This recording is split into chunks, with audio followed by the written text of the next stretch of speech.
Hi, everyone. My name is Aneil and welcome to Mergers and Acquisitions, a podcast for the Society of Economic Anthropology.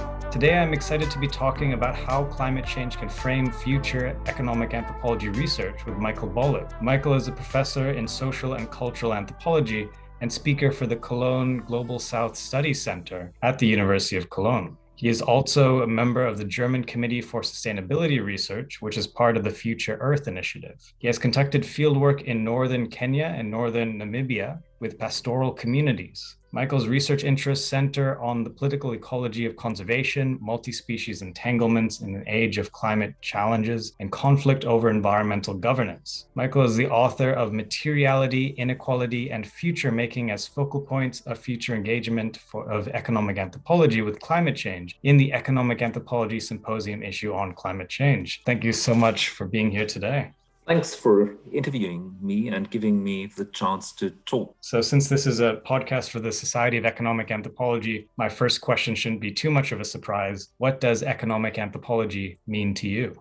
Well, let's say for me, economic anthropology has been always very close to ecological anthropology due to the field work I'm doing in Africa with pastoral societies. Economic action and ecological conditions are always very close to each other. Let me give you an example how these, or two examples, how these things come together. Let's say for my PhD, I focused on violence in northern Kenya, explosive situations where pastoral communities were raiding each other. I was looking on the one hand how trade in weapons contributed to the escalation of warfare. That's the macroeconomic situation, so to say. And on the other hand, I was looking at the individual rationality of buying guns, of raiding. And it was fairly interesting from an economic point of view. Let's say how as soon as you buy guns, and you buy guns with oxen, let's say a Kalashnikov would cost up to 15 oxen, you're forced into violence. You can only compensate for these losses when raiding. So it's perfectly rational to be violent once you have engaged in this armament issue. So it was interesting to learn and to see how something which is individually very rational does not lead to rational solutions at the community level, because where these communities failed was when it came to the management of common pool resources, to grazing, to water points. All this became very difficult in this very heated situation. So that was for my PhD. And then for my postdoc, let's say I worked with pastoralists in northern Namibia in a very arid setting. And I look at how people respond to climatic perturbations, let's say how they engage with droughts and how they try to cope with droughts. So one major strategy I was following up was how people share resources. Let's say I borrow you 3 cows during good times, hoping that you will return at a later stage. And so everybody commands a large network of obligations and borrowings. So here you have economic action, which is individually beneficial, economically rational to preclude disaster, but also on the community level, it turned out to be beneficial to have these close bonds. So communities, these close bonds also help communities to solve other problems. So in that way, I guess I'm always looking at a political economy setup, which gives me the framework, but also then at looking at individual rationality at the actor level. So the combination between both, I think, is a great strength of economic anthropology. Hearing about your reflection on your research and how it's developed, what comes to my mind is so much classic economic anthropology, looking at Evans Pritchard and also other texts and trying to think of material relationships. How were you really inspired by a lot of those economic anthropology texts as you were starting research? And how has your use of economic anthropology changed, do you feel, over time?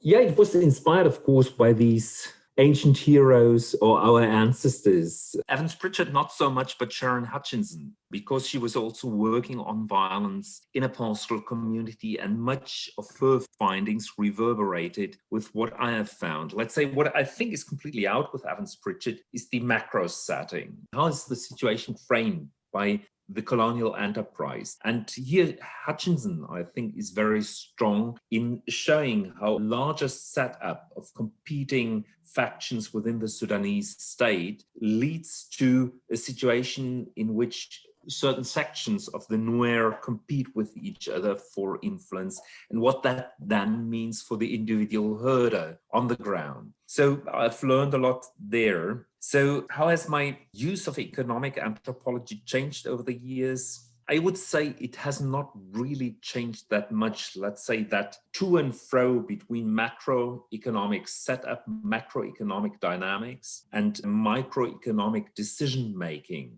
has always attracted me, and that is still so. In my recent projects, though, on conservation in Southern Africa, perhaps I try to go different ways. Let's say here, conservation has become a major enterprise. A neoliberal format of conservation prevailed. So ecosystem services are being paid for, are being defined. Nature is commodified at certain angles, landscapes, wildlife for trophy hunting purposes, but also plants are being commodified. And all this is meant to contribute positively to the conservation of nature. So how commodification runs and is being exercised. Let's say here I go back to works by Noel Custry, but also informed by recent work by Anat Singh. This has changed my setup perhaps a little bit. At the moment, I'm very much looking how I can broaden my understanding of economic anthropology with a more than human species approach. Let's say looking at elephants. So how are these large elephant herds, which are still resident in South Central Africa, how are they, let's say, framed by certain economic setups? Yeah, that reminds me of the previous interview with Thomas Reuter, where he was discussing certain species relationships and how do we make sense of those as anthropologists, and also what are the different ways that we can share that knowledge, both at different kind of policy scales as well as in different contexts, which I think are some really interesting points. I think that that's kind of terra incognita for anthropology, something which develops since the early 2010s. And let's say it's simply very interesting to explore new terrain in that way and to see how our old formats, let's say political economy, political ecology, obviously does speak to these multi-species approaches. But does my individualistic rational behavior model, does it also speak to this setup? And yeah, it's interesting. We've got a large-scale project, Future Rural Africa, which explores these venues. So we hope that we are just in the process of writing a new application for that program, that we get another 4 years of funding. And I really enjoy in your work how you grapple with then bringing a lot of these kind of theoretical framings to make sense of climate change responses and these payment for ecosystem services and these systems that we're increasingly seeing throughout the world as one global policy response to climate change, very much tied to the Paris Agreement and framings of climate finance, for example. And I think in your work, I really enjoy in your writing the bringing in of both our theoretical reflections on infrastructure as well as multi-species, right? From science and technology studies, thinking about how, as anthropologists and as economic anthropologists, we can use these different theoretical framings to grapple with what we're experiencing, with the ways that climate change responses are being brought into a lot of communities that many of us have had very long-term research connections with and have been a part of, right? Yeah, and I'm working in Namibia in a setting which is predicted to change rapidly due to the impact of global climate change. You may know maps of Africa which are predicting course of climate change for the remainder of the 21st century. And there are two hotspots in Africa, one in northeastern Africa, let's say Sudan, Ethiopia, and the other hotspot is in the Angolan-Namibian borderlands. And here it is predicted that precipitation will go down rapidly and that agricultural production will decline by about 50%, making peculiar livelihoods nearly impossible. This is something I also wrote in that short contribution to economic anthropology. What I see that the life worlds we are studying, the communities we are working with are transformed by climate change. In a twofold manner they are transformed, or perhaps in a threefold manner they are. Let's say the community I'm working with, let's say for the 6th or 7th year in a row, had a major drought. Cattle herds are lost, so you need to cope with scarcity. You have to look for other means of income. They are there. Let's say parents look much more into the education of their children. They are eager to explore other economic venues, whereas before, let's say pastoralism was really steadfast and the traditional important and right way to live. Nowadays, this is not so. Let's say you're exploring could we have an irrigated garden around the corner, or should I work in a mine? So factual impacts. But then furthermore, a lot of planning takes place in that site. And all of that takes place with these maps in mind, which I just mentioned. Everybody thinks to know in 50 years time, you will not do agriculture here. Or it will be difficult to do that. You will not do livestock husbandry here. So what do we invest in from a macroeconomic perspective? Okay, there's mining. There are rare earths in the ground. There's a Canadian company campaigning for these. There's a Chinese company looking for copper in the very same setting. So suddenly something which has been set on livestock husbandry, conservation, now due to these predictions becomes, let's say, negotiable. Let's say, should we go completely other ways? And at least here's value underground. Let's exploit that value because all else is doomed. And this is the second value. And a third value is infrastructures are changing there. Let's say, of course, we need to drill deeper to get water. And this is happening now. And there's much more investment into infrastructure, which is climate adapted. So the setting we are studying, the communities we are studying do change profoundly at the moment. And I think this is very important to acknowledge that we are working in rapidly changing settings.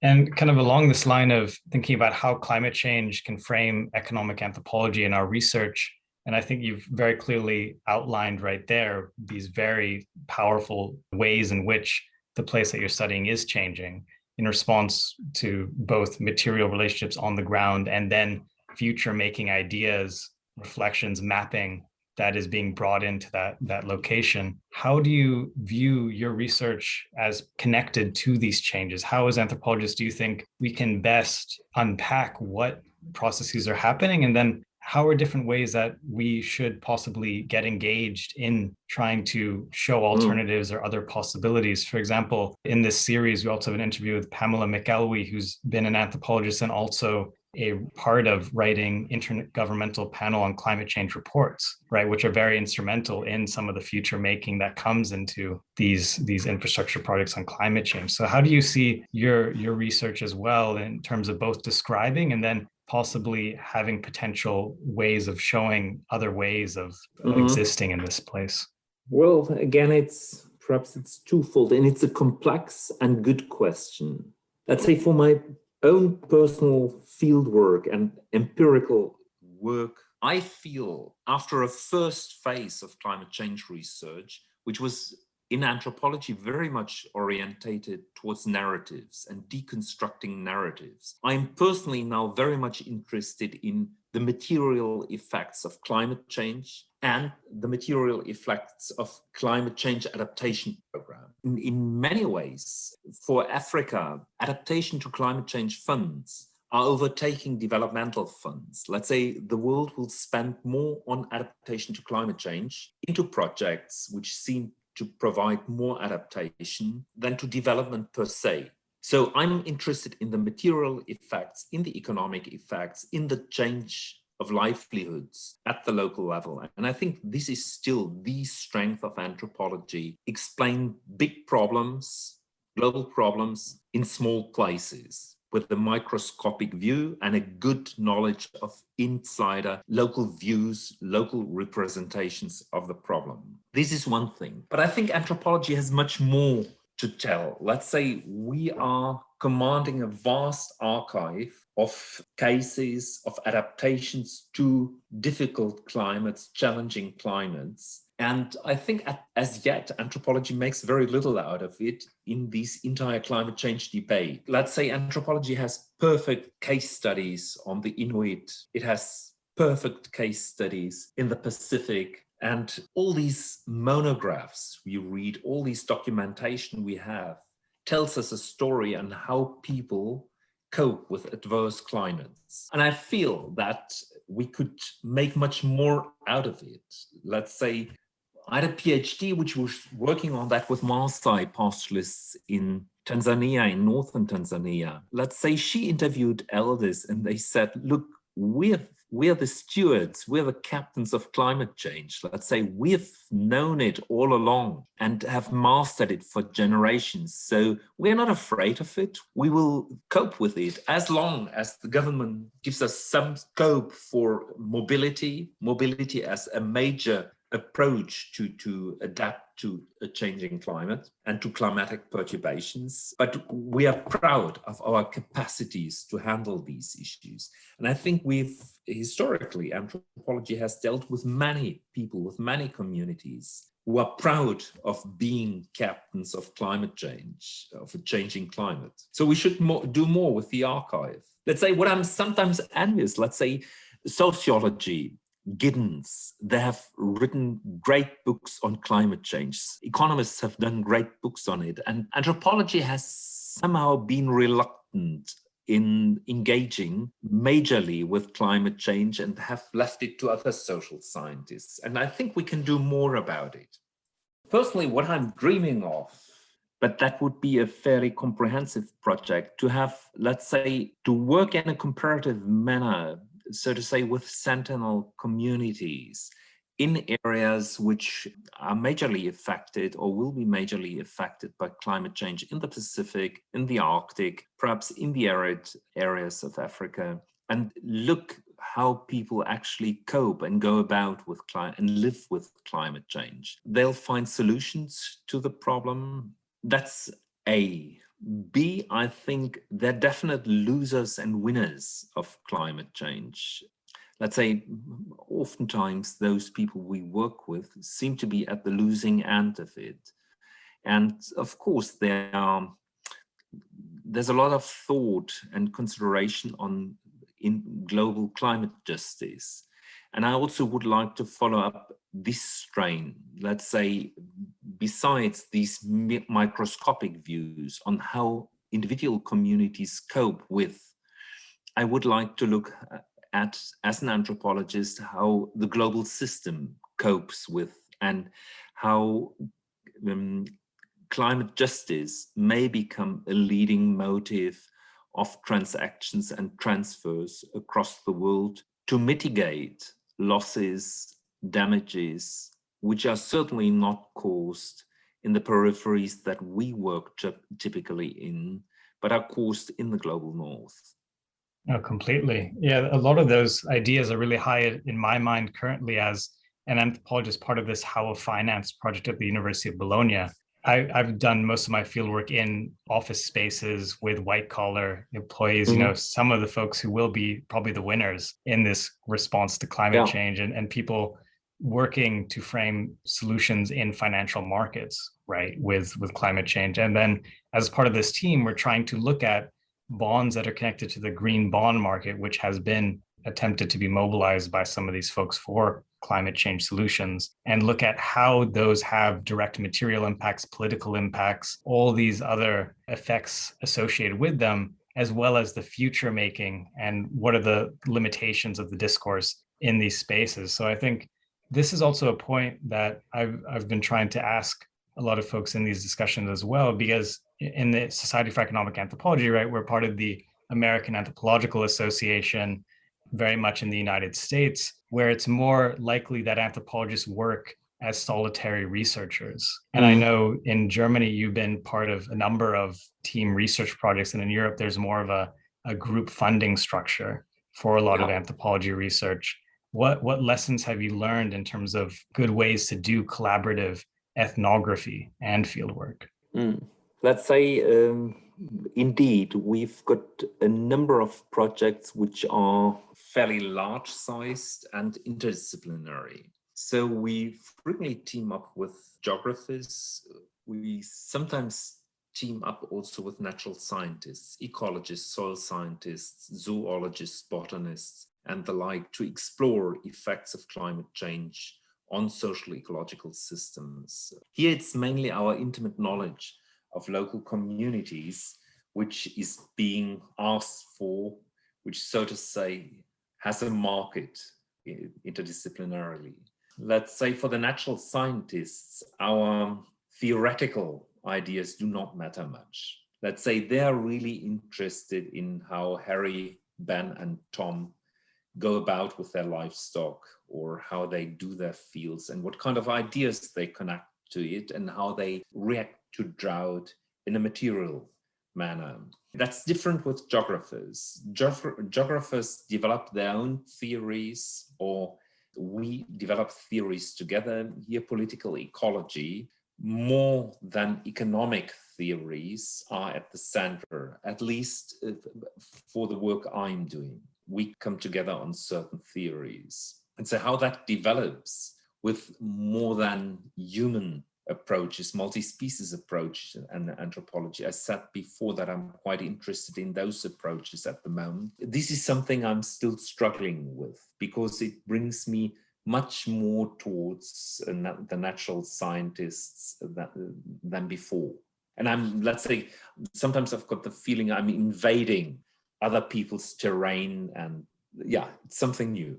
Do you see, are there differences that you've observed and experienced with working with fellow anthropologists versus the multidisciplinary collaborations, working with the geographer or a biologist? Are there differences you see in terms of working with people in different disciplines, or with anthropologists, some of the same challenges and whatnot? Yeah, good question. Let's say I had one major project with a fellow anthropologist for 9 years on water point management.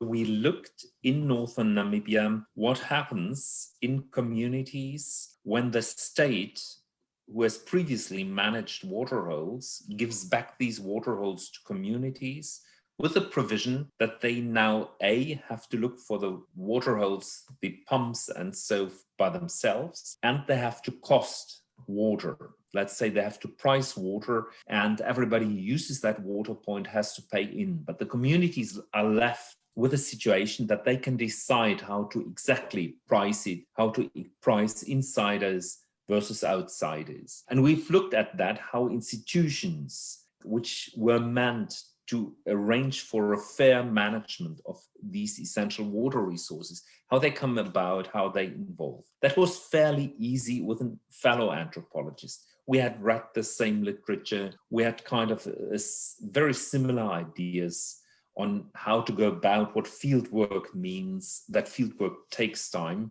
More problematic it is with social geographers, let's say people who are kind of in the same field, and we are asking the same people, but we have fairly different methodologies. So they sometimes wonder, why do you take 12 months to stay in the field? We've got a good idea on the situation after 4 weeks of research. We do expert interviews, we expert single people. Let's say that joint platform of participant observation is simply not there. So I sometimes feel here it becomes quite problematic when you're dealing with sciences which are close to you, but are yet different enough not to share essential bits of the enterprise.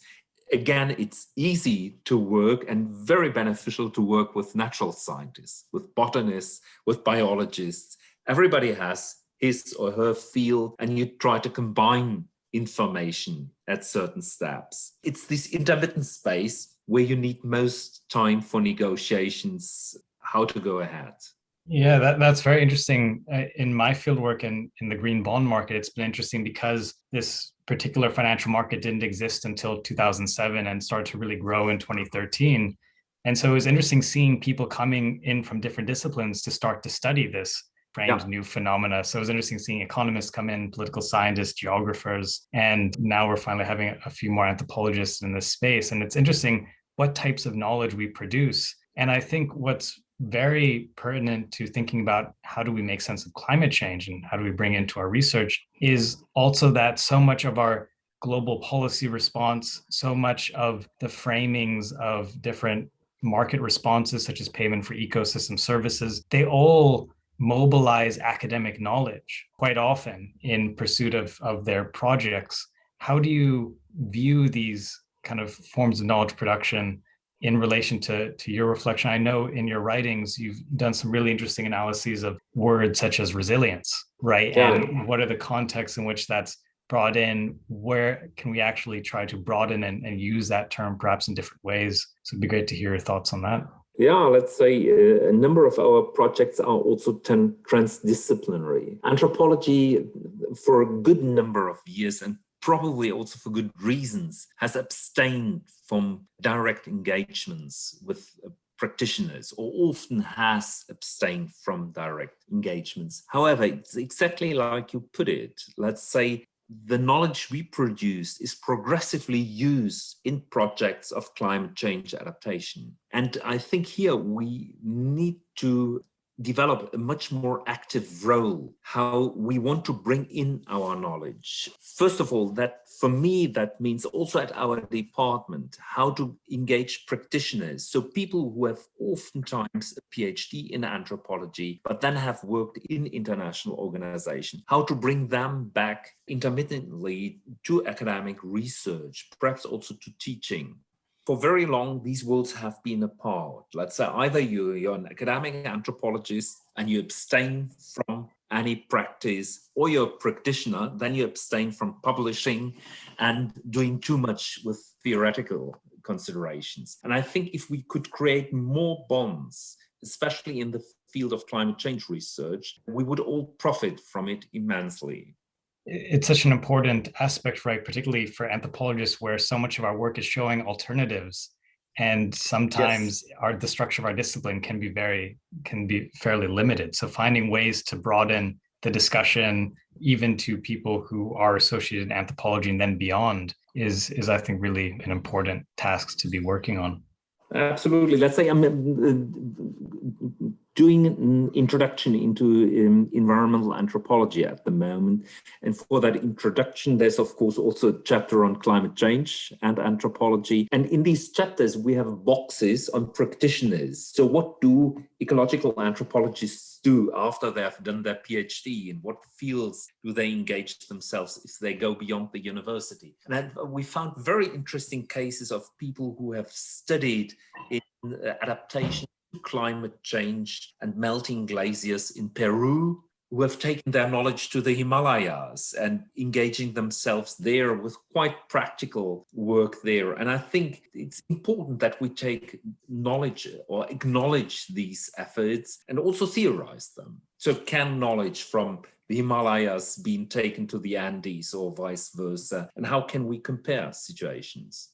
And I think it's interesting, we've been discussing, right, multidisciplinary collaborations, how to be transdisciplinary in different ways. And even economic anthropology as a subdiscipline itself, right, began kind of in this conversation between economics and anthropology. And in an interesting way, right, where I think from very early on, it was about expanding the conversations that were being had in economics, supporting a lot of more heterodox economic views and challenging. We have the formalist substantivist debate in kind of the mid 1900s, and trying to think about are people maximizing, are there other ways we can be framing this, and what do our assumptions do in our research. So I think it's interesting for a lot of these things that we're discussing really get to a lot of the heart, I think, in my mind, is what economic anthropology is as a discipline, as a subdiscipline, which tries to make all of these bridges between different academic and practitioner conversations.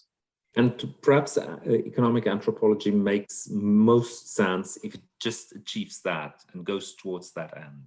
Yeah. And so we've discussed a bit about your research trajectory from your PhD into your postdoc and your current research. What initially brought you to anthropology at the beginning? What were some of the ideas that were really motivating you, and how do you think you got onto the first research topics that you were interested in? Well, what brought me to anthropology, let's say, I think it's curiosity to explore something really new. So when I started to develop an idea for a PhD project, I went into a situation which I thought was grossly dissimilar from situations that I knew. So in the community I studied, let's say, violence mattered a lot. Coming from a very peaceful rural place in Germany, nothing could be more different than that rather violent place in northern Kenya. Violence was accompanied and captured by many rituals. So the community I was working with was very, very peaceful to the inside. And there were lots of experts who worked on conflicts between people in a ritual manner, in an almost therapeutic manner. Did they speak to people? And also violence to the outside was contained through ritual. Let's say it was not the one killer who was most prized. It was, let's say, somebody who did kill an enemy was a hero, but not somebody who killed many times. So to understand such very different situations and take this as a challenge, how can I understand such situations? That, let's say, really fascinated me, and I think took me to anthropology and kept me within anthropology. Nowadays, perhaps it's more, let's say, how can I understand complex situations, complex changing situations? So at the moment, I'm fascinated with fieldwork in South Central Africa on the Kaza Park, the Kavango Zambezi Park, which is a transboundary conservation area as large as Spain. Huge conservation area. And sometimes you wonder, is this our future for the 21st century? That we have metropolises, some selected places, but then wide stretches of land which are left not untouched. They're used in many ways. They're used by miners, they're used by trophy hunters, by tourists, and so on, but in a very selected manner. So how does the global system transform and evolve? Yeah, completely. I think this is such a key topic, right? When we discuss a lot of the projects that are connected to climate change and adaptation.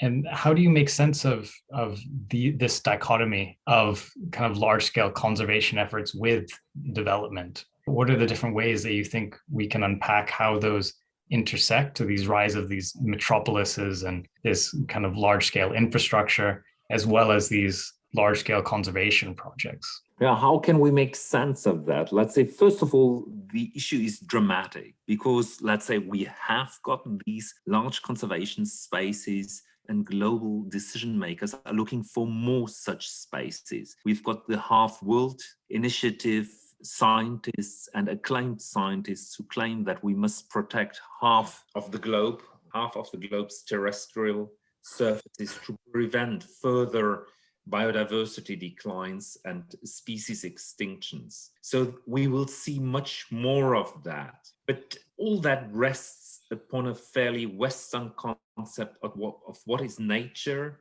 and what is culture. So this divide and the idea that we can only protect nature if humans are kept out, or if humans are only let in as people who are photographing things or selectively shooting things, perhaps living in enclaves in hotels.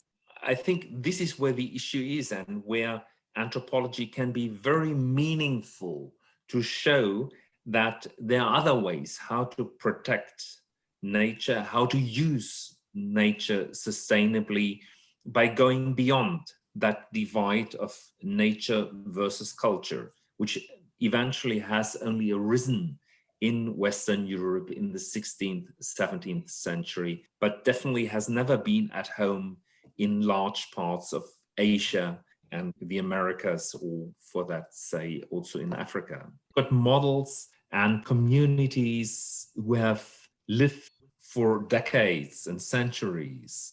And if we perceive all that as kind of a rambunctious garden in which certain measures have to be taken, to prevent overuse due to population increase, more intensification in agriculture going on. I think we've contributed a good deal to 21st century development. And I think anthropology can contribute to it.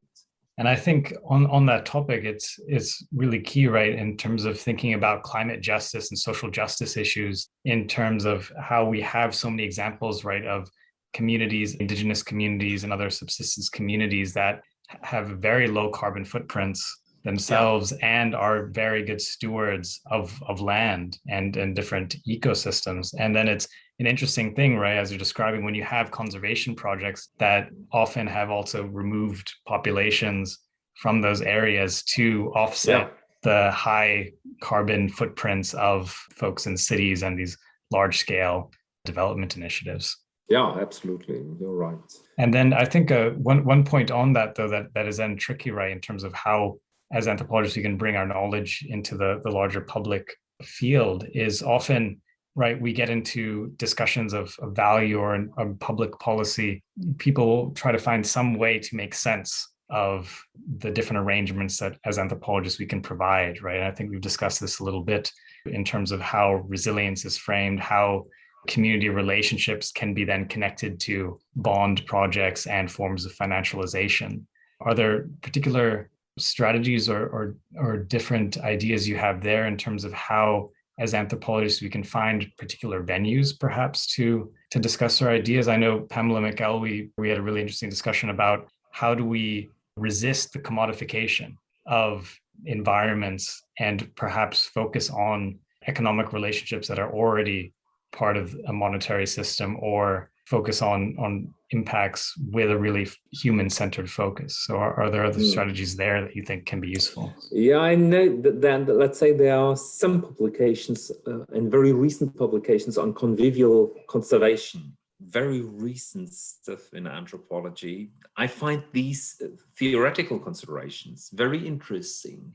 And to a certain extent, yes, they are theoretical because we do lack convincing descriptions of case studies which show us how conservation, how sustainable development can take place beyond the capitalist framework. And perhaps here again, anthropology could come in to identify such cases or to work on such cases with a theoretical framework to show how people succeed in sheltering their social ecological systems from the worst effects of capitalist economies. But let's say I'm also wanting of good examples and good descriptions, good case studies. And I think this volume by Brown-Buscher and Fletcher is very valuable in many ways. And I think this is the next step. Let's say, where do we find such communities and projects that we could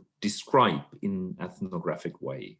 And I think that call for that format of anthropological research to kind of back up and connect our theories with really grounded studies of communities and ways of being in the environment, it makes me think about some of the topics we were discussing earlier about applied anthropology as well as academia. And also, I think one of these dynamics, which is really central in our discipline, I think, of critique and also engagement, and how we often, challenge models of how the world looks. But then we also, in a sense, while much of the time we're trying to be observers or find ways to not be really fully involved in the places that we're studying, we're also have this notion of participant observation, right? So we're also trying to be active. And I think part of that connects to your idea of case studies and ways in which we can highlight things that are actually happening and that have happened. Right. Let's say, of course, this is the great challenge, how to do good participant observation, which needs some distance and to be engaged at the same time. Yeah, something, let's say, I think nobody has a clear definition for, or nobody has a clear recipe for, that you could say, do it that way, but something which, let's say, is inscripted into the lifespan of an anthropologist. Let's say, to combine both is really essential. And I feel that vis-a-vis students, this is something they are looking for. This is why students want to study anthropology because they look for some kind of understanding and not just coming in with a solution. And at the same time, they are engaged, politically engaged into sustainability issues. I would say 80% of the students we are teaching at the moment come with this motivation. For sure. And I think it's such a kind of central balancing act, I think, right, in terms of analyzing the world, critiquing, and then showing different modes and possibilities of being. I think you see that a lot, right, with James Ferguson's, the discussions around the anti-politics machine, and then his book, Give a Man a Fish, then show, possibilities alongside that critique and, reflection on development. Especially Jim's impact has been quite important also for me personally. He has been here with us in Cologne repeatedly, and we have discussed especially that aspect he brings up in Give Man a Fish. Great book, great small book to read, and let's say very challenging. So, we've discussed, right, different ways of being in response to climate change and your examples, right, in terms of some of the communities that you worked with that say, look, we're very well adapted to dealing with climate change already. We have a long history of this. I think with learning about climate change, many people sometimes have difficulties finding hope, and there's a difficulty in navigating, dealing with, comprehending the scale of the potential environmental devastation that might be coming. What are some ways that you find hope and possibility in your research and analysis of climate change? Well, certainly, let's say there's certainly hope in finding that people, and here we look at the vast diversity of people, that people on globe have coped with the late medieval ice age. The community I was working with, or the communities I was working with in Kenya, have undergone tremendous droughts in the late 18th, early 19th century, something we've been exploring together with archaeologists. So they've gone through that, and these droughts, these perturbations have formed their societies. So I'm quite optimistic that humans habitually find solutions for these problems. The challenge certainly is how to do that under the impact of rapid demographic growth, how to do that under the impact of capitalist expansion into remotest areas, how to do that under the impact of impetus towards commodification. And I think one of these issues really clearly in capitalist responses to climate change is that dystopian, or this idea of constant crisis a lot of times limits the possibilities in which we can exist in the world, right? We are so much focused on at the moment. Climate change has been kind of the dystopia of past generations at other corners of the world, and they have found ways to integrate that into their lives. For the better or the worse, let's say. Obviously, they had to fight hard back to cope with disastrous winters or very long droughts, but they did so. And so for economic anthropologists who are just starting out, or folks coming into this field, I guess you've already mentioned some readings and ideas in terms of doing research that you think are incredibly valuable in this moment. Do you have any other suggestions in terms of where you think they should be looking as they start their careers, or what projects they should think about getting involved in? It's always key for an anthropologist to get right into a situation, into a social situation, and to look for the individual rationality of behavior on the other side, no matter how strange it is, how alien it is to yourself. Try to understand what the rationale of the person you're interacting with is, and try to describe it as good as you can. So you will have to inquire, because many things you do not understand right away. You will have to inquire, and sometimes even this person may be struggling to explain things to you because it's so obvious and so clear to him, to her, why she's behaving in that way. So you will wait for other instances how to explain that behavior. So let's say, try to be in situations and to hold on to situations to understand other people's rationality without judging it, of course. and without going into rash conclusions about such behavior. That's great advice. And I know you discussed violence earlier and how you were trying to make sense of that in your fieldwork. Do you have other examples or something that seemed really peculiar or was very hard for you to understand initially? Out of that fieldwork, let's say I was doing fieldwork at that time, I think for 3 months or 4 months. So I'd been in the field and I felt quite confident that I know already quite a bit. I didn't know that much after all. Stumbled into upon a witchcraft case where men were beating up another man whom I did vaguely know, and they were complaining that this man had caused his neighbor's oxen to urinate in a violent manner. Let's say the color of urine changed. So let's say everything in me was speaking against that. And yeah. what a nonsense. And but to hold on in such a situation, let's say to inquire again, of course they were keeping to that topic. No, he made these oxen urinate in a violent manner, or urine was violent. And only later, in further conversations, I learned that this young man had been trading, was one of the first successful cattle traders in that region. So meaning buying cattle cheaply with you and selling it much more expensive to me. So making a bargain by intermittent trading. So people didn't like that at all because they thought we are all at the same level and nobody can take advantage of such a situation. So he had to suffer from economic change in that situation. He was an agent in economic change who went against certain moral standards of that community.